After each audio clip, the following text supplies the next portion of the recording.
Sushil Verma from Puster's Calico Machinery. Mr. Sushil Verma, when it comes to business, values play a very important role. In your introductory remark also you said that ethics, values. How you are taking care of these values in your organization and how important are they for your business? I will say there are certain factors which are considered very important for any industry, for any business. Number one is the ethics of the company and of the people who are working with you. Number two is the transparency within the company. So that if you are transparent with your employees, if you are transparent with your suppliers, if you are transparent with your customers, if you're transparent with all your dealings which you have throughout, then that gives a sense of confidence that there is nothing hidden. And then the sense which makes you connected with the customer. That is called we have called now, we don't call it a service department or after sales department. Our company has decided to call it a life cycle services department. Oh, so it is association. And I'll explain you why we call it, because we are into capital equipment. And capital equipment, especially when it is made by a German company, you all know, it has got a lifespan of minimum 30 to 40 years. So what does it mean? At least one person who purchased or one person who initiated would be associated with our company for at least 30 to 40 years. So it means his whole lifetime. So that gives a good example to explain why we call our service department now onwards a life cycle services department. Mr. Sushil Verma, when it comes to any machine which is related to processing, always we say that you are harming the environment. So what merits on which you are standing so that you can take care of the environment related issues? Our machine, if you see the wet processing, what is the major consumption? Water. So if water is the major consumption and going forward, water is going to be a crisis. So it's our utmost responsibility to look into that and see how the water can be minimum consumed in our machines. Number two is the different chemicals. If the use of chemicals also reduce while washing or while bleaching or while doing any other process, then that also results in less water consumption and less wastage of water. So there are two things in the consumption. So our washing machines which we are using, they have more agitation. Now, how it is washed in a machine, if you see a washing machine which you have at your home, it's a agitation, the spinning, which gives a result of by hand what you do the washing.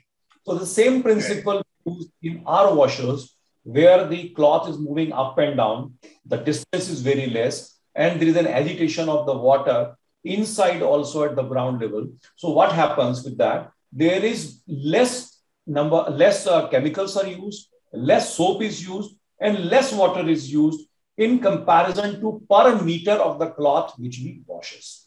So we say that we can prove it that our machines consume approximately 10 to 15% less water. This is the current scenario. Then we also use, it depends on the customer that they have to install the water recirculation. Now also in the machine, a lot of steam is used for the cleaning purposes. So heat is required. So there we have a system where you can extract the water, hot water which is coming out, transfer the heat from that to the cold water, preheat to a certain level, and then reuse it after heating. So the difference of the heat transfer, it helps you to reduce the energy which is used for heating the water. This is we are giving to most of the customer if the customer wants that. This is number one. Secondly, what is also important in the machine, which we are working today, which we call it as a future technology, is the ozone cleaning. Yeah. Okay, the plasma cleaning. These are the new technologies. These have come up in the laboratories, has been tested, but now what is required? A proper use in the commercial way. Yeah. You are participating in many exhibitions, and I think ITME Society, I have seen your stall for many years. So how was your relationship with ITME Society? How was your experience in exhibiting in ITME Society various exhibitions? Would you like to say something about it? I will say in India, the ITME society is the premier as far as the textile industry is concerned. Most of the textile manufacturer associated with any of the processes are the members of the ITMA society.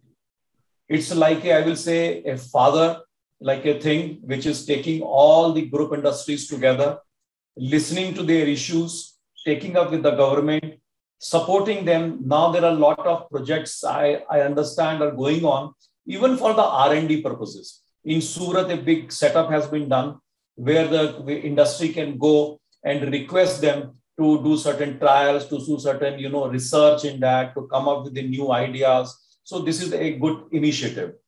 Next stage, which ITMA society is doing, is the exhibition, is the promotion of the Indian textile, not only in India, but also abroad. Mr. Verma, when it comes to industry, you are, one of the leaders as far as textile machinery industry is concerned. Similarly, there would be new entrepreneurs who are just watching and trying to come, or maybe they have just come in for a few years, they are already in the market. What is your advice to them? What they should do and what would be roadmap for them? Now, as a new entrepreneur, when they enter the market, their focus should be on the two things. Number one, the quality. Because there is always a very big market in India. There is no doubt about it. We are one of the largest consumer of the textile itself. Then we produce one of the best textile also. There are many companies who are doing excellent job in the processing of the textile, in the spinning industry, in the weaving, and we have one of the good cotton textile also in India available. So now the second thing, if we have to grow further, we have to grow for exports. We have to explore new markets. So for that, the biggest thing is the mindset should be, we have to produce the best. We don't want to, say that we will produce a little bit better. We have to produce the best. So once we have the best, a big market is available. So that is number one. Second is to put little bit more efforts, little bit more money in the R&D. I've seen that in this textile processing and all the things you see, for many years, the technology has not changed.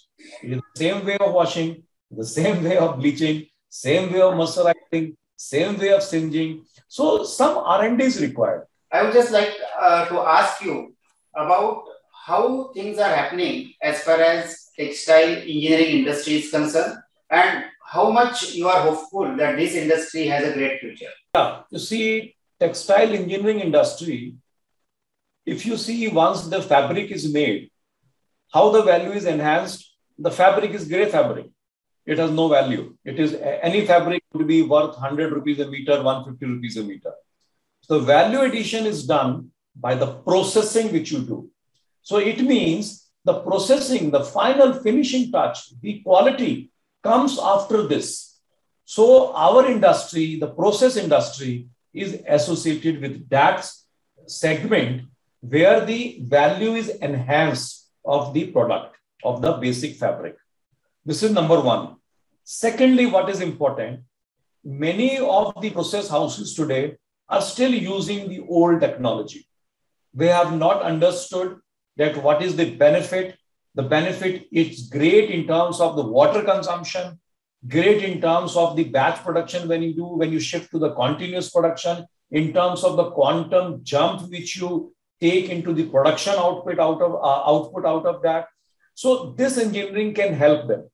And I think that we and our engineers have a sole responsibility to reach those process houses, explain them the benefit of our engineering, which we have today available already into the market, how it can transform their product, which they are manufacturing today, which they are selling at maybe 100 rupees, 200 rupees a meter, up to a level where it can be sold from 300 rupees to 1,000 rupees a meter. So that comes out of the finishing processes. And engineering industry is continuous improvement. It is not a stagnant water. It's not a lake. It's like an ocean. So you have to keep on upgrading, which we are doing, which we want new engineers should come and help us to upgrade further our engineering technologies. And this will ultimately help the processes houses to develop their product quality and compete not only in India, but in export. and they will get a chance for export. Unless they shift to this, there is no chance for them. They cannot do with the old technology and look for selling their product to the outside world, because the quality is much better required over there for big, units who are manufacturing clothes, who are manufacturing finished products and all that. They need a quality product. So they can come to that level by using this engineering, which is available today in our process houses.